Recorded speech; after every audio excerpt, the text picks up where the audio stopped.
பிதாவாகிய தேவனாலும் குமாரனாகிய இயேசு கிறிஸ்துவினாலும் உங்களுக்கு கிருபையும் சமாதானமும் உண்டாவதாக.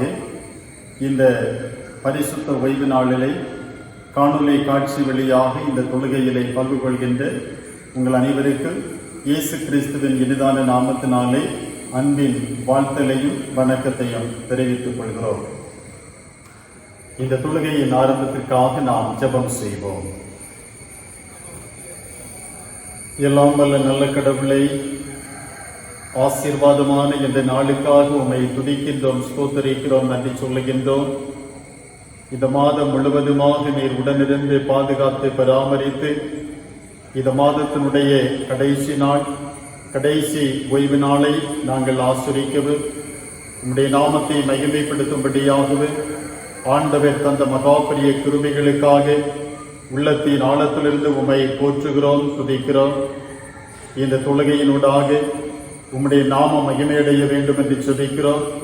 காணொலி காட்சி வழியாக இந்த தொழுகையிலே பங்கு கொள்கின்ற அத்தனை பேரையும் ஆண்டவர் ஆசீர்வதித்தருளும். நாங்கள் கேட்கின்ற மறைவுரையும் எங்களுடைய வாழ்வுக்கு பயனுள்ள நிலையிலே அமைய ஆண்டவர் அருள் செய்ய வேண்டும் என்று எங்கள் ஆண்டவரும் மீட்பருமாகிய இயேசு கிறிஸ்துவின் நாமத்தில் ஜெபிக்கிறோம் நல்ல பிதாவே, ஆமென். ஆண்டவருடைய நாம மகிமைக்காக நாம் 7வது கீதத்தை பாடுவோம். கீதமில் 7. ஆகமங்கள் புகழ் வேதா நமோ நமோ, வாகு தங்கு குரு நாதா நமோ நமோ. பாடலின் 7 யாவரும் பாடுவோம்.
படிப்பதற்காக தெரிந்து கொள்ளப்பட்ட திருமறை பகுதி அப்போஸ்தலர் 2ஆம் அதிகாரம் 1 முதல் 13 வரை படிக்க கேட்போம்.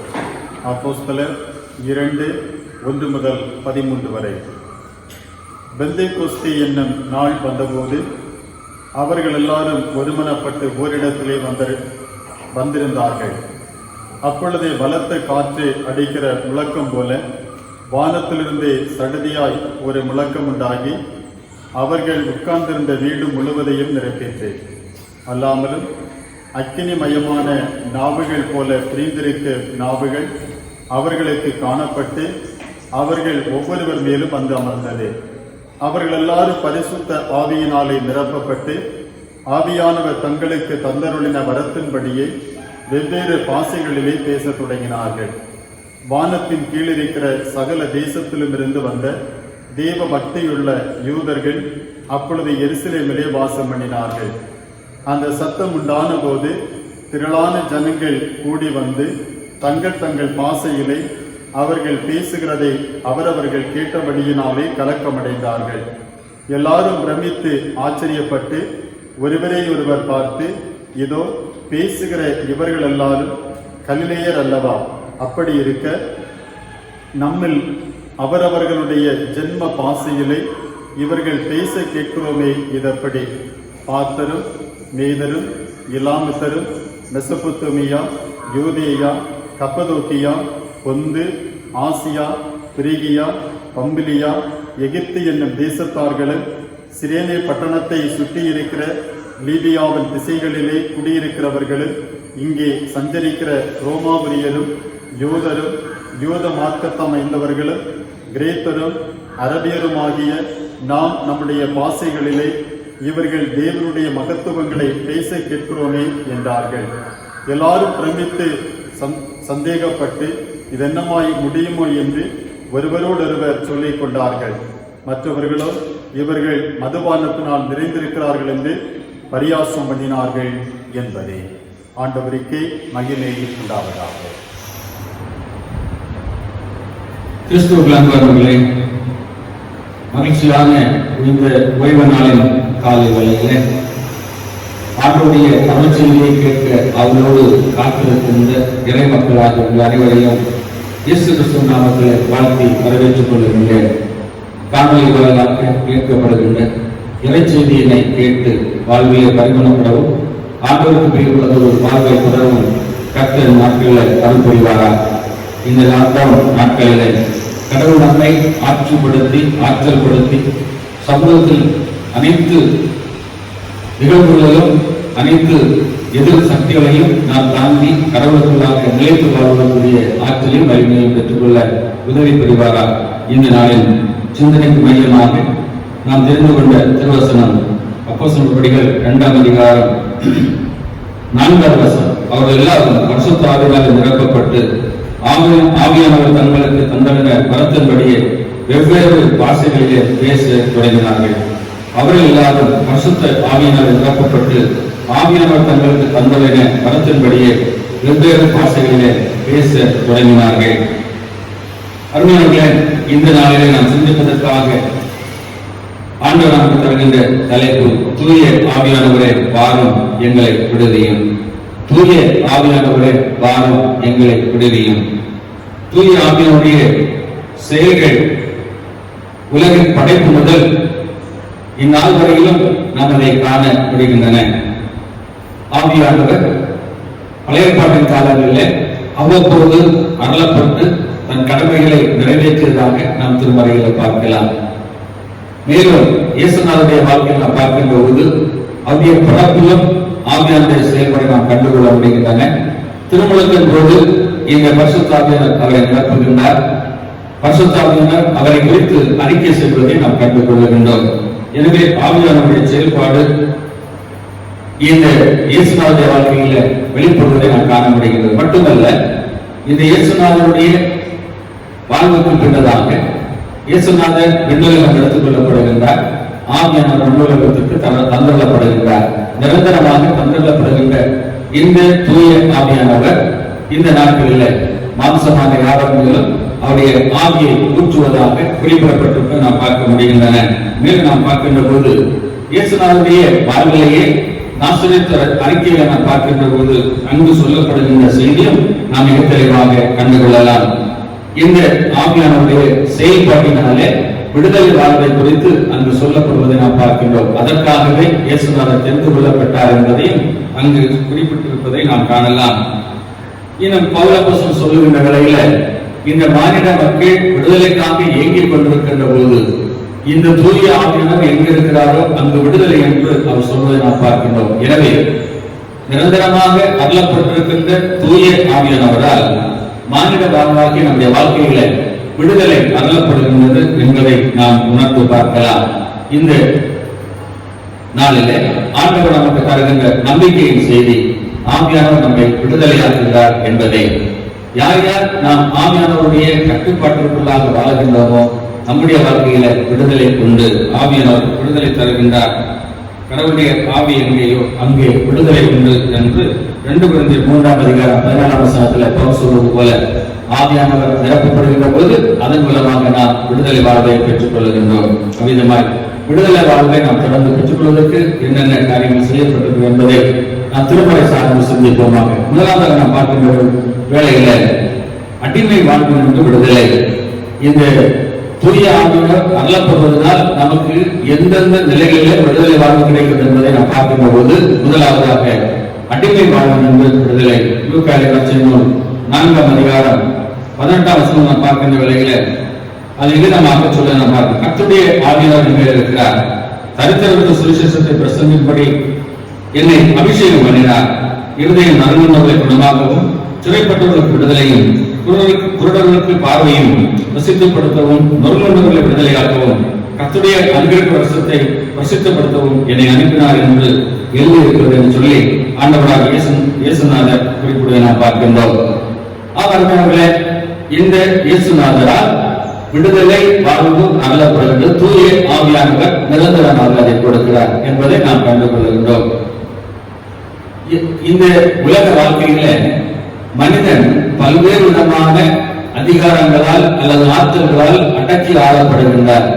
அதனால் அவன் சுதந்திரத்தை பெற்றுக் கொள்ள வேண்டும் என்று விரும்புகின்றார். எந்த ஒரு மனிதனும் அடிமையாக வாழ வேண்டும் என்று விரும்புவதில்லை.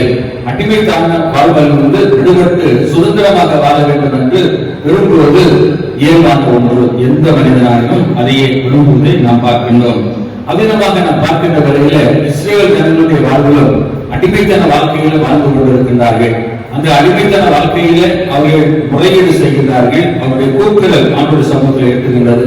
கர்த்தருடைய ஆவியானவர் இந்த மோசேயை மேல் இறங்கவும், மோசே மூலமாக அவர் வழிநடத்தப்படவும், அடிமைத்தன வாழ்க்கையிலிருந்து விடுவிக்கப்பட்டு பாலத்தீனம் ஓடுகின்ற கானான் தேசத்தில் கொண்டு செல்லப்படுவதை நாம் பார்க்கின்றோம். அந்த விடுதலை பயணத்திலும் கூட ஏற்படுகின்றதா பல நெருக்கங்கள், ஆபத்துகள், இவைகள் எல்லாம் வருகின்ற போது அவருடைய வாழ்க்கையில விழுகின்றதான நம்பிக்கையின்மை, இவைகள் மத்தியில தூய ஆவியானவர் கொடுக்கின்ற நம்பிக்கை என்பதை நாம் கண்டு கொள்கின்றோம். அந்த நம்பிக்கை வாயிலாக அவர் விடுதலை வாழ்வதை பெற்று வாழ்வதை நாம் கண்டு கொள்ள முடிகின்றது. இனி நாம் பார்க்கின்ற வேளையில மோசேயுடைய வாழ்வின் மீது கடவுள் தன்னுடைய ஆவியானவரை அனுப்பி அவரை ஆற்றல் படுத்தி ஆற்றல் பெறும் மனிதனாக மாற்றியிருந்தார். மோசே சொல்லுகின்றார், நான் திருக்குவாழ்வு வந்து நானும் உள்ளவன் என்று. அப்படிப்பட்ட ஒரு இயலாதவனாய் காணப்பட்ட ஒரு மனிதனை ஆற்றல் மிகு மனிதனாக ஆக்கியது இந்த ஆவியானவருடைய கடவுளுடைய ஆவி. அவ்விதமான ஒரு நிலையில அவனை ஆற்றல் மிகு மனிதனாக மாற்றி இஸ்ரேல் ஜனங்களுடைய தலைவனாக அங்கு செயல்முறைப்படுத்துவதை நாம் கண்டுகொள்ள முடிகின்றது. மேலே நாம் பார்க்கின்ற போது இந்த பரிசுத்த ஆவியானவர் தீர்க்கங்களுக்குள்ளாக இறங்கவும், தீர்க்கங்கள் வாயிலாக நியாயாதிபதிகள் இன்னும் இஸ்ரவேலர்கள் ஒடுங்கி போய் அடங்கி போய் வாழ்கின்றவர்கள் இவருடைய விடுதலை வாழ்வுக்காக தீர்க்கருடைய உரை பரிசுத்த ஆவியினால் நிரப்பப்பட்டு அவர்கள் சொல்வதை நாம் கண்டுகொள்ள முடிகின்றது. அதன் வாயிலாக அவர்கள் அந்த விடுதலை வாழ்வை பெற்றுக் கொள்கின்ற அனுபவத்தையும் திருமுறையில சுட்டிக்காட்டியிருப்பதை நாம் கண்டு கொள்ளலாம். இயேசு கிறிஸ்துடைய காலம் நாம் பார்க்கின்ற போது எங்கெல்லாம் கடவுளுடைய வார்த்தை விளம்பப்பட்டதோ அங்கெல்லாம் விடுதலை வாழ்வை மக்கள் கண்டார்கள். அவருடைய வார்த்தையின் மீது நம்பிக்கை கொண்டவர்கள் எல்லாம் ஆண்டவருக்குள்ளாக கடந்து வருகின்றார்கள். ஆவியானவர்களை நிரப்புகின்றார். ஆவியானவர் அவர்களை வழிநடத்துகின்றார். அடிமை வாழ்வுக்கு விடுவிக்கின்றார். புரிதல் வாழ்வை கட்டளையிடுவதை நாம் கண்டுகொள்ள முடிகின்றது. நம்முடைய தென் திருவாங்கூர் சமஸ்தானத்தை நாம் எடுத்துக்கொள்ளுகின்ற போது நாமெல்லாம் அடிமைகளாக காணப்பட்ட காலங்கள் இருந்தன. உயர்ந்த மக்களுக்கு நாம் அடிமைகளாக இருந்தோம். அப்படிப்பட்ட அடிமைத்தன வாழ்க்கையில மேலாண்மை அணிய உரிமை இல்லை, மார்பு வரிகள் இதெல்லாம் பல்வேறு விதமான வரிகள் சுமத்தப்பட்டு அடிமைகளாக நசுக்கப்பட்டு ஒதுக்கப்பட்டு ஓரங்கட்டப்பட்டவர்களாக காணப்பட்டோம். தீட்ட தகாதவர்களாக தள்ளப்பட்டிருந்தோம். ஆனால் தூய ஆவியானவரால் நிரப்பப்பட்டு அழைக்கப்பட்ட இறைத்தொண்டர்கள் இப்பகுதியை சந்திக்கிறோம். அவர்கள் மூலமாக ஆண்டுடைய வார்த்தைகள் விளங்கப்படவும், பரிசுத்த ஆவியானவர் வார்த்தைகளூடாக மக்களோடு கூட செயல்படவும் அவருடைய வாழ்க்கை விடுதலை வாழ்வை பெற்றுக் கொண்டது. அடிமைத்தன வாழ்க்கையிலிருந்து இன்று சுதந்திரமான விடுதலை வாழ்வை பெற்றிருக்கின்றோம் என்று சொன்னால் அந்த ஆவியானவர் நிரப்பப்பட்ட அருத்தொண்டர்களுடைய அருட்பணி என்பதை நாம் மறந்துவிடக் கூடாது. எனவே மட்டுமல்ல, நம்முடைய அன்றைய நாட்களில் நம்மவர்களுக்குள்ளாக காணப்பட்ட பல மூட நம்பிக்கைகள் அவைகளெல்லாம் அகற்றப்பட்டு புதிய நம்பிக்கை கிறிஸ்துவுக்குள்ளாக பெற்றுக்கொள்ளவும் அதன் வழியாக விடுதலை வாழ்வை பெற்று புதிய வாழ்வை பெற்றுக்கொண்டு வாழ்வதை நாம் கண்டுகொள்ள முடிகிறது. அதற்கு மிஷனரிகளுடைய அருட்பணிகள் காரணமாக இருந்தன. ஆவியானவர் அவர்கள் மூலமாக செயல்பட்டார். விடுதலை வாழ்வை நாம் பெற்றுக்கொண்டோம். அவ்வித விடுதலை வாழ்வை பெற்றுக்கொண்டனா இன்றும் அந்த விடுதலை வாழ்வை நாம் கூறி அறிவிக்க வேண்டிய நம்முடைய கடமையாக இருக்கிறது. பரிசுத்த ஆவியினால் நிரப்பப்பட்டவர்களால் நாம் இந்த சமுதாயத்தில் மற்றவர்களுடைய விடுதலைக்காக நம்முடைய வாழ்வை அர்ப்பணிக்கவும் அவருடைய வார்த்தைகளை போதிக்கவும் அதன் வழியாக புதிய வாழ்க்கையை பெற்றுக்கொள்வதற்கு வழிகாட்டியதாக அமைய ஆண்டவர் நமக்கு உதவி புரிவாராக. இரண்டாவது நாம் பார்க்கின்ற வேளையில அகன்ற உணர்வுகளிலிருந்து விடுதலை, பிரிவினை வாழ்விலிருந்து ஒன்றுபட்ட வாழ்வை பெறுதல். அப்போஸ்தலர்கள் 2ஆம் அதிகாரம் 4ஆம் வசனம் நாம் பார்க்கின்ற போது அவர்கள் எல்லாரும் பரிசுத்த ஆவியினால் நிரப்பப்பட்டு ஆவியானவர் தங்களுக்கு தந்துள்ள வரத்தின்படியே வெவ்வேறு பாஷைகளிலே பேச துவங்கினார்கள் என்று சொல்லப்படுகிறது. இந்த பிரத்யேக நாளிலே அவர்கள் எல்லாம் ஒருமனப்பட்டவர்களாக ஓரிடத்தில் கூடி வந்தார்கள். கூடி வந்தவர்கள் பரிசுத்த ஆவியினால் நிரப்பப்படுகின்றார்கள். நிரப்பப்படுகின்ற போது பரிசுத்த ஆவியின் நிறைவை பெற்ற மக்கள் ஆவியிலே கலிகூர்ந்திருக்க அவர்கள் வெவ்வேறு மொழிகளில் பேசுகின்றார்கள். இந்த வெவ்வேறு மொழிகளை பேசுவதை வெவ்வேறு மொழிகளை பேசுகின்ற மக்கள் அதை கேட்க தங்கள் தாய்மொழியிலே பேச அதை கேட்டுக்கொண்டார்கள் என்று திருமறையில் சொல்லப்பட்டிருப்ப நாம் பார்க்கின்றோம். அவர்கள் எல்லாம் வெவ்வேறு மொழி நிமித்தமாக அகன்று வாழுகின்றவர்கள் அல்லது பிரிவினைகள் நிமித்தமாக வாழுகின்ற மக்கள். அந்த நாளிலே பரிசுத்த ஆவியானவர் வந்திறங்கிய போது இந்த வெவ்வேறு மொழிகளை பேசுகிற மக்கள் இந்த மக்கள் பேசுகிற மொழி அவருடைய தாய்மொழியில கேட்க அவர்கள் எல்லாம் ஒன்று கூடி வந்து இந்த நாளிலே ஆவியானவரால் நிரப்பப்படுகின்ற அனுபவத்தை நாம் கண்டுகொள்கின்றோம். வெவ்வேறு மொழியை பேசுகிறவர்கள் அவருடைய தாய்மொழியில பேச இதை கேட்டபோது அவர்கள் தன்னுடைய இதயத்திலே குத்துள்ளவர்களாக தங்களை முழுக்க ஆண்டவருக்கு மேலாக ஒப்படைப்பதை நாம் கண்டுகொள்கின்றோம். அதன் வாயிலாக இவர்கள் எல்லாம் 3000 பேர் மீட்கப்பட்டதாக வேதத்தில் சொல்லப்படுகின்றது. இயேசுநாதரை ஏற்றுக்கொண்டார்கள். இந்த அகன்ற வாழ்வை விட்டு இணைந்த வாழ்வுக்குள்ளாக கடந்து வருகின்ற ஒரு அனுபவத்தை நாம் கண்டுகொள்ள முடிகின்றது. அந்த நாட்களில் பல தேசத்து மக்கள் பல மொழிகளை பேசுகிறவர்கள் ஒன்றிணைக்கப்பட்டு ஆவியினால் உண்டாக்கப்படுகின்ற அனுபவத்தை நாம் கண்டுகொள்ள உண்டோம். இந்த விடுதலை வாழ்வு பிரிவினைகளை அகற்றி விடுதலையை கொடுக்கிறது, ஒன்றித்த அனுபவத்தை தருகின்றது. அவர்களே நாம் சற்று சிந்தித்து பார்க்க அழைக்கப்படுகின்றோம். இன்று திருச்சபைகளுக்குள்ளாக அதே ஒன்றுபட்ட வாழ்வு இருக்கிறதா? ஒருவரை மொழி பேசுகின்ற மக்களாக நாம் அனைவரும் இணைந்து ஆராதிக்கின்ற ஆராதனை கூடங்களிலே இந்த ஒற்றுமை இருப்பதை நாம் பார்க்க முடிகிறதா? கேள்விக்குறியான ஒன்று. ஏன் இப்படிப்பட்ட நிலையை நாம் பார்ப்போம்னால் இது தன்னுடைய சுய நலனுக்காக அல்லது அசுத்த ஆவியினுடைய கட்டுப்பாட்டிற்குள்ளாக வாழ்வதனால இந்த பரிசுத்த ஆவியானவரை புறக்கணித்து வாழ்வதனால ஏற்படுகின்ற விளைவு என்பதை மறந்து கொள்ளக்கூடாது. எங்கே ஆவியானவர் இருக்கிறார்களோ அங்கே ஒன்றுபட்ட வாழ்க்கை நாம் காணலாம். இந்த ஒன்றுபட்ட அனுபவம் திருச்சபைக்குள்ளாக மலர வேண்டும். ஆதி திருச்சபைகளில் ஆவியானவர் நிரப்பப்பட்டார். அவர்களெல்லாம் ஒன்று கூடி ஒரே இடத்துல ஆராதித்தார்கள். மட்டுமல்ல எல்லாவற்றையும் பொதுவாக அனுபவித்தார்கள் என்று வேதம் சொல்கிறது. அப்படிப்பட்ட ஒன்றித்த அனுபவம் அவர்களுக்குள்ளாக ஏற்படுவதற்கு காரணமாக இருந்தது பரிசுத்த ஆவியானவர். எனவே நிரந்தரமாக அருளப்பட்டிருக்கின்ற பரிசுத்த ஆவியானவர் நமக்குள்ளாக இயங்குகின்ற நிலையில நாம் வெவ்வேறு பிரிவினைகளை கொண்டிருந்தாலும் கிறிஸ்துவுக்குள்ளாக இந்த ஆவியானவரால் ஒன்றுபடுத்தப்பட்டு ஒரே கூட்டமாய் ஒரே ஜனமாய் ஒரே தந்தையுடைய பிள்ளையாய் நாம் வாழ்வோம் என்ற சந்தேகங்களை இந்த நாட்டிலே நாம் பார்க்கின்ற போது இந்த கோட்பாடுகளின் அடிப்படையில் திருச்சபையில் விளக்கப்பட்டிருப்பதை நாம் காண்கின்றோம். திருமணத்தை மையமாக கொண்டு மக்கள் பிரிக்கப்பட்டுக் கொண்டு செல்லுகின்றார்கள் என்று சொன்னால் நாம் ஒன்று சிந்தித்து பார்க்க வேண்டும். அது பரிசுத்த ஆவியானவருடைய செயல்பாடாக நாம் சிந்திக்க வேண்டும். எங்கே பரிசுத்த ஆவியானவர் இருக்கிறாரோ அங்கே ஒன்றித்த அனுபவம், இணைந்த வாழ்க்கை, வேற்றுமையற்ற நிலை. அப்படிப்பட்ட ஒரு நிலை வேதம் சொல்லுகிறது. ஒரே திருமுள், ஒரே திருமுழுக்கு, ஒரே கடவுள், ஒரே விசுவாசம் என்றெல்லாம் வேதத்தில் சொல்லி நாம் பார்க்கணும். அப்படியானால் அந்த ஆவியானவருக்குள்ளாக வருகின்ற போது ஒன்றித்த அனுபவத்தை நாம் பெற்றுக்கொள்ள முடியும். அந்த ஒன்றித்த அனுபவத்தை நாம் பெற்று வாழ இந்த நாட்களில் பரிசுத்த ஆவியானவர் நமக்கு துணை புரிவாராக. அதன் வழியாக இந்த பிரிவினைகளை விட்டு விடுதலை பெற்ற வாழ்வை தர கர்த்தர் நமக்கு உதவி புரிவாராக. மூன்றாவது நாம் பார்க்கின்ற வேளையில அக்கிரமத்தின் பிடியிலிருந்து விடுதலை. அக்கிரமங்கள் மறைந்த வாழ்விலிருந்து விடுதலை என்று வேதம் சொல்லுகிறது. ரோமர்கள் நிறுவனத்தில் நாம் பார்க்கின்ற வேளையில அங்கு சொல்லப்படுகின்றன. ரோமர் 8ஆம் அதிகாரம் 2வது வசனம் இவ்விதமாக சொல்லுகிறது. ரோமர் 8:2 இயேசு கிறிஸ்துவினாலே ஜீவனுடைய ஆவியின் பிரமாணம் என்னை பாவம் மரணம் என்பவர்களின் பிரமாணத்திலிருந்து விடுதலையாக்கிற்றே என்று சொல்லுகிறார். பவுல் சொல்லுகிற போது மிக தெளிவாக சொல்லுகிறார். இந்த இயேசு கிறிஸ்துவுக்குள்ளாக இணைந்த வாழ்க்கையை பெற்றுக்கொள்ள வேண்டும் என்று விரும்புகிற ஒரு மனிதனுடைய வாழ்க்கையில ஆவியானவர் உள்புகின்ற போது அவனுக்குள்ளாக இருக்கின்ற அந்த வேற்றுமையில் அகற்றப்படுவது மட்டுமல்ல, இந்த அக்கிரம சிந்தையை அவனை விட்டு அவனுடைய அசுத்த ஆவியுடைய செயல்பாடுகள் அவனை விட்டு அகலுகின்ற போது அவன் பசுத்த ஆவியினால் நிரப்பப்படுகின்றான். அவன் தூய ஆவியுடைய சித்தத்திற்கு உட்பட்டவராக வாழ முடிகின்றது.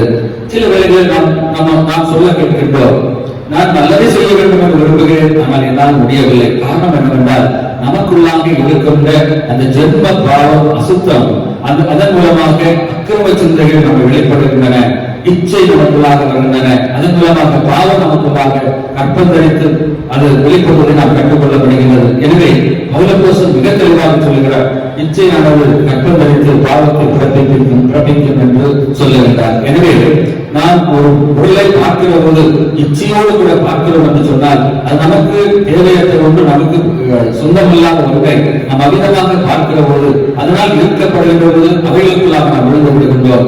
அந்த ஆசை அல்லது பேராசை அல்லது இச்சை இவைகள் மூலமாக நாம் விழுந்து விடுகின்ற போது நம்முடைய வாழ்வில் நாம் அசுத்தத்துடைய பிடிக்குள்ளாக விழுந்து விடுகின்றோம். பாவம் நம்மை மேற்கொள்ளுகின்றன என்பதை நாம் பார்க்க முடிகின்றன.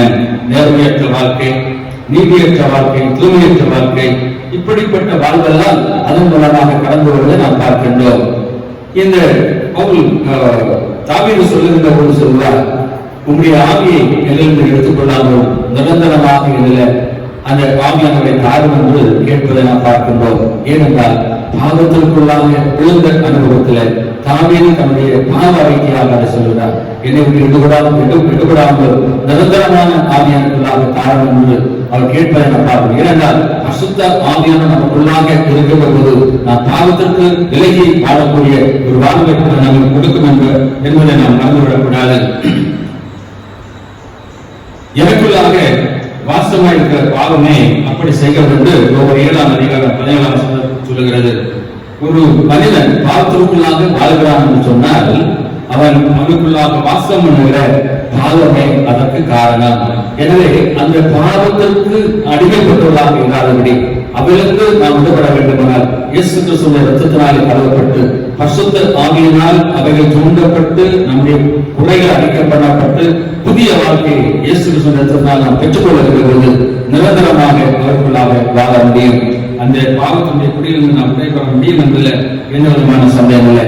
எனவே ஒரு மனிதன் பாவத்தின் குடியிலிருந்து விடுபட வேண்டுமானால் அதற்கு பரிசுத்த ஆவியானவருடைய துணை மிக மிக முக்கியமானது என்பதை 2 கொரிந்தியர் 3ஆம் அதிகாரம் 17ஆம் வசனத்திலே அழகாக கர்த்தருடைய ஆவி எங்கேயோ அங்கே நான் விடுதலை என்பதை நாம் பார்க்கின்றோம். எனவே நம்முடைய வாழ்க்கையில நாம் பரிசுத்த ஆவியானவரை கொண்டு வாழ்கின்ற போது நிச்சயமாக நம்முடைய வாழ்க்கை விடுதலை உண்டு. இந்த சங்கீதக்காரர் தவறு செய்த போது நாத்தான் தீர்க்கதரிசி மூலமாக எச்சரிக்கப்பட்ட போது அவன் ஆண்டவருக்குள்ளாக மனம் கசந்து அழுகின்ற அனுபவத்தை நாம் பார்க்கின்றோம். 51ஆம் சங்கீதத்தில் மிகவும் தெளிவாக தன்னுடைய வாழ்வை குறித்து அறிக்கை செய்வதையும் பாவங்களை குறித்து கதரை அழுவதையும் அதன் மூலமாக ஒரு விடுதலை வாழ்வை பெற்றுக்கொள்வதை நாம் பார்க்க முடிகின்றது. 12ஆம் வசனத்தில் சொல்லுகிறார், எச்சரித்தின் சந்தோஷத்தை தந்து திரும்பவும் எனக்கு தந்து உற்சாகமான ஆவி என்னை தாங்கும்படி அந்த உற்சாகமான ஆவி என்னை தாங்குகின்ற போது நான் இந்த பாவப்படியிலிருந்து விடுபடுவேன் என்பது சங்கீதக்காரனுடைய நம்பிக்கை. ஆமா, அறிஞர்களே, அந்த பரிசுத்தாவியானவரை நமக்குள்ளாக கொண்டு நாம் வாழுகின்ற போது இந்த அக்கிரம பிடியிலிருந்து விடுபட்டு ஒரு சுதந்திரமாக ஆண்டவருக்கு பிரியமான பிள்ளைகளாக வாழ முடியும். இந்த அருமையான நாளில பரிசுத்தாவியானவரை கொண்டு நாம் வாழுவோம். நம்முடைய வாழ்க்கையில காணப்படுகின்ற அகண்ட வாழ்வை விட்டு தூய வாழ்வுக்குள்ளாக வரவும், அக்கிரம பிடியிலிருந்து விடுபட்டு நாம் விடுதலை வாழ்வை பெற்றுக் கொள்ளவும், அடிமை வாழ்விலிருந்து விடுபட்டவர்களாக சுதந்திர வாழ்வுகளாக வாழவும் இந்த பரிசுத்தாவியானவர் நமக்கு துணை செய்வாராக. கர்த்தர் இந்த வார்த்தை நம்மை ஆசீர்வதிப்பாராக. 199வது கீதத்தை பாடும். கீதம் 199. உந்தன் ஆவியை சுவாமி எந்த வீட்டினில் வந்து சேரவே எங்களுக்காகவே. பாடல் எண் 199.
ஜெபிப்போம். மாட்சிமை நிறைந்த தூய கடவுளே, ஆசீர்வாதமான இந்த தூய நாளுக்காக உம்மை போற்றுகின்றோம். நாங்கள் கேட்ட அறைமுறைக்காக உமக்கு நாங்கள் நன்றி சொல்லுகிறோம். அடிமை தனத்திலிருந்து விடுதலை தருகின்ற தூய ஆவியானவரை, அகற்றிருக்கின்ற எங்களை ஒன்று சேர்க்கின்ற தூய ஆவியானவரை, அக்கிரமத்தின் கட்டுகளை அகற்றி எங்களை தூய்மைப்படுத்தி வழிநடத்துகின்ற தூய ஆவியானவரே, இந்த பெந்தேகோஸ்தே திருநாளை நாங்கள் மகிழ்ச்சியோடு ஆசரிப்பதற்கு ஆண்டவே அருள் தந்தி. காணொளி காட்சி வழியாக இந்த செய்தியை கேட்கின்ற அனைவருக்கும் பயனுள்ள நிலையிலே அமைவதற்கு ஆண்டவே துணை புரிய வேண்டும் என்று சொல்லிக்கிறோம். பல்வேறு நிலைகளிலே கொரோனா வைரஸினுடைய தாக்குதலுக்கு உட்பட்டிருக்கின்ற மக்களுக்காகவும் அவர்களின் விடுதலைக்காகவும் நாங்கள் வேண்டுதல் செய்கின்றோம். விரைவிலே நாங்கள் இணைந்து நம்மை ஆராதிக்கக்கூடிய வாக்கியத்தை பெற்றுக்கொள்வதற்கு தூய ஆவியானவர் துணை புரிய வேண்டும் என்று எங்கள் ஆண்டவரும் உலக இரட்சகருமாகிய இயேசு கிறிஸ்துவின் நாமத்தில் ஜெபிக்கிறோம். தூய பிதாவே, ஆமென்.